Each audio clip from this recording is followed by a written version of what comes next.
जनता party, Rashtrawadi आणि शिंदे साहेबांची शिवसेना या तिन्ही पक्षाला आपला भाऊ असो, मामा असो, काका असो, कोणी असो याला विरोध करायचं, याला पाठिंबा द्यायचं नाही आणि याला पाडायचं ही वास्तविकता आपल्या मनामध्ये जिद्द असायला हवी.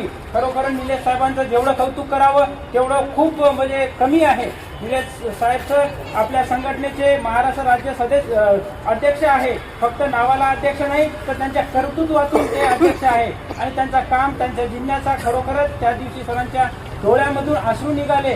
आपण सगळेजण त्यांचे अश्रू बघून, त्यांच्या व्यथा बघून आपण अंगावर शारे आले आणि खरोखरच ते रक्ताचं पाणी करतात आणि प्रत्येक प्रशिक्षणार्थ्यांसाठी ते जिद्दीने आणि ताकदीने लढत असतात आणि खरोखरच आपण सुद्धा सगळ्यांच्या वतीने मी सरांचा या ठिकाणी धन्यवाद व्यक्त करतो आणि पुढचं मी भार निलेश कोसाळे सरांकडे सोपवतो. धन्यवाद.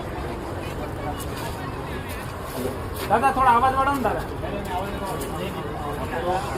आवाज कमी करायला काय सांगितलं आपण की आपल्याला 5 वाजेपर्यंत साऊंड सिस्टम वापरायची परमिशन आहे. नाहीतर हे जवळजवळ सगळे जे अधिकाऱ्यांचे बंगले आहेत ना लगेच कंप्लेंट टाकतात आणि पोलीस निरीक्षक इकडे बघायला येतात. म्हणून मी सांगितलं की आवाज कमी करा. येतोय आवाज माझ्या अपेक्षित तेवढा. निलेश कोसाळे साहेब बोलले, महाराष्ट्राचे अध्यक्ष बोलले असा काही विषय नाही की पण प्रशिक्षणार्थीच आहेत. मी सगळ्यांना पहिल्या दिवशीच्या भाषणामध्ये सांगितलं, बोलताना सगळ्यांना संबोधित जेव्हा करत होतो तेव्हा सांगितलं की स्वतःचे अभ्यास असले की सगळे साहित्य झाले. अभ्यासच कामाला येणार आहे. आपल्याला संख्या जरी असल्या, सगळ्या गोष्टी जरी असली की नेहमीकरता मी हे बोलले त्याप्रमाणे संख्याबळाचे नियोजन असतं की आम्ही 6 तालुक्याचे प्रतिनिधी म्हणून आम्ही संख्याबळाचे नियोजन करतो. तो वेगळा विषय समजा. आता आज जर दिवसभर आपण ज्या गोष्टीची वाट बघत होतो की आपण आपल्या उपोषणाची दखल घ्यायला पाहिजे का असं करून, मग उपोषणाची जी दखल होती ती आपण शासकीय नियमानुसार आपण पत्रव्यवहार योग्य त्या ठिकाणी केला आहे. काय अडचण नाही. इथल्या जे कलेक्टर साहेबांनी जे पत्र पाठवलं होतं संबंधित डिपार्टमेंटला, आपण कौशल्य डिपार्टमेंट म्हणा किंवा मंत्रालय सचिवालय म्हणा, त्यासाठी आपण 2 व्यक्ती पाठवले होते. ऋषिकेश पवार सर रायगडचे जिल्हाध्यक्ष आणि पवन भट सर ते अकोलाचे जिल्हाध्यक्ष म्हणून काम करतात. त्यांना आपण तिथे पाठवले. ते संबंधित डिपार्टमेंटला जाऊन तुम्ही ते पत्र द्या. जे इथले जे नाशिकचे जे आंदोलन उपोषण चालू आहे त्याची दखल घेणे, यासाठी आपण पत्रव्यवहार केला. तर ती आजची कॅबिनेट होती. मग आज आणि उद्या 2 दिवसाच्या कॅबिनेटच्या काळामध्ये आपला विषय, महत्त्वाचा विषय हा घ्यायला पाहिजे. यासाठी तुम्ही किती प्रयत्न करायला पाहिजे या पद्धतीने मी आपण त्यांना पाठवलं. एखादा मंत्री भेटला तरी चालेल, पण आपला मुद्दा तिथे कॅबिनेटमध्ये घ्यायला पाहिजे. कॅबिनेट मिटिंग होत असताना संबंधित डिपार्टमेंटचे जे अधिकारी मेन राहतात ते असतात आणि फक्त कॅबिनेट मंत्री असतात. त्याच्यामध्ये आमदार पण राहत नाही. मग जो कॅबिनेटचा जो निर्णय असतो तो निर्णय आपल्याला आतापर्यंत म्हणजे क्लिअरपणे त्यांनी अजून सुचवला नाही. एक सांगायची गोष्ट, मग त्यांच्यासोबत मी बोललो. 18 दिवस बोलल्यानंतर त्यांनी जवळपास एक मंत्र्याची अपेक्षित विषय आपला एक तरी मंत्री तिथं विषय काढायला पाहिजे असं करून आपण त्यांना पाठवलं होतं. जवळपास 7 मंत्र्यांनी विषय काढला आपला कॅबिनेटला. एक नाही 7 मंत्री. मग 7 मंत्र्यांचे विषय काढला आणि शिंदे साहेबांना पण आपण जे व्हिडिओ आता सध्या बघितले असणार, ठाकूरकर साहेब शिंदे साहेबांना भेटा की आमच्या विषय काका असं करून. मग गोगावले साहेबांसोबत ऋषिकेश पवार यांची रात्रीची मीटिंग होते. जवळपास 2 मंत्र्यांसोबत मीटिंग झाली. तर आम्ही निश्चित आमच्या विषयी तुम्ही घ्या असं करून. नाशिक येथे आवश्यक असलेल्या, गरजू असलेले प्रशिक्षणार्थी हे नाशिक आंदोलनाला उपस्थित आहेत. हे प्रशिक्षण किती महत्त्वाचे हे त्यांनी पटवून दिलं. गोगावले साहेबांना हे जे गोगावले साहेब म्हणजे हे यांच्याकडे हार भूमिक आणि फल उत्पादन आणि रोजगार हमी मंत्री 3 मंत्रीपद आहे. या मंत्र्यांना व्यवस्थित भेटून त्यांनी तो विषय देखील क्लिअर केला आणि तो विषय क्लिअर केला. दिवसभर निघून गेला. तर आजच्या घडीमध्ये नेमकं कॅबिनेटमध्ये काय क्लिअर झालं, मग त्याच्यानंतर ते गोष्टी क्लिअर करा असं करून मी त्यांना विचारलं.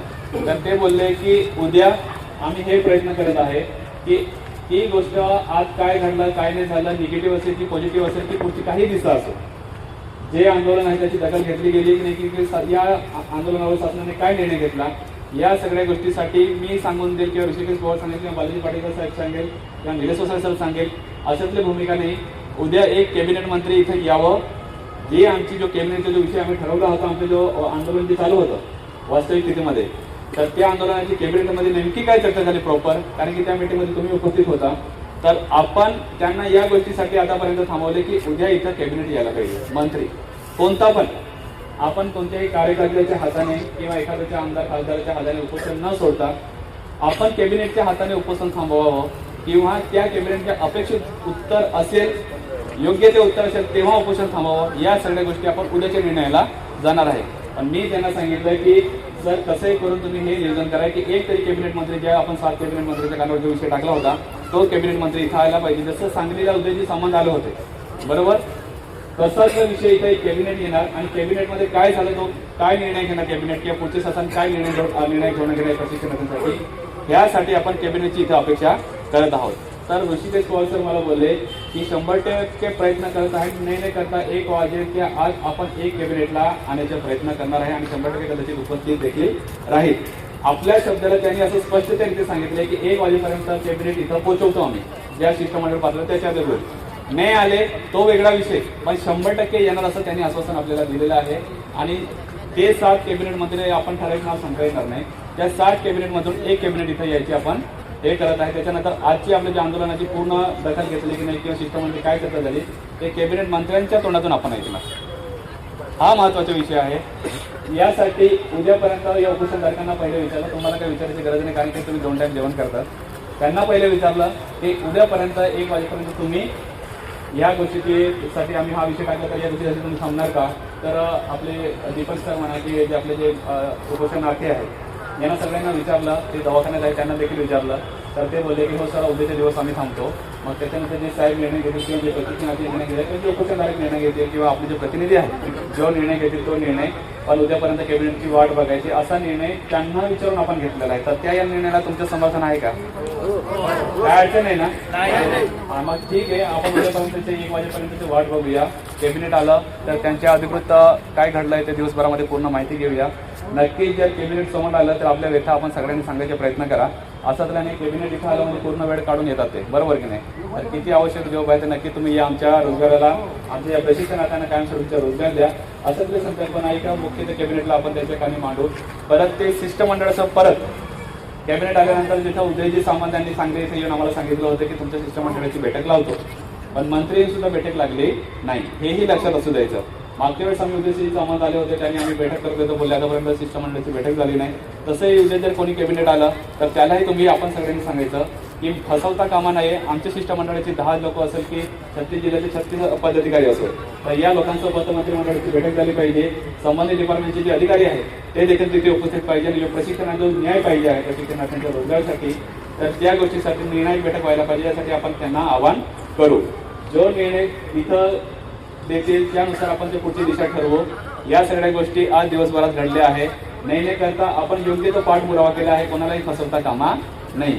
जे इथलं पत्र गेले आहे ते संबंधित डिपार्टमेंटला आपण पाठवले, जे पत्र गेले त्याच्या पत्राच्या अधिकृत आपण त्या जे लोक पाठवले होते त्यांनी संबंधित मंत्र्यांना सुद्धा बैठक केलेली आहे आणि ज्या मंत्र्यांना भेटले होते त्या मंत्र्यांनी सुद्धा कॅबिनेटला तो विषय चर्चेमध्ये आणला आहे. म्हणजे उपोषण वाया गेलेलं नाही. याच्या अर्थ म्हणजे शासकीय नियमानुसार जे योग्य त्या पद्धती आपण पाठपुरावा करायला पाहिजे तो योग्य त्या पद्धतीने आपण पाठपुरावा केला आहे.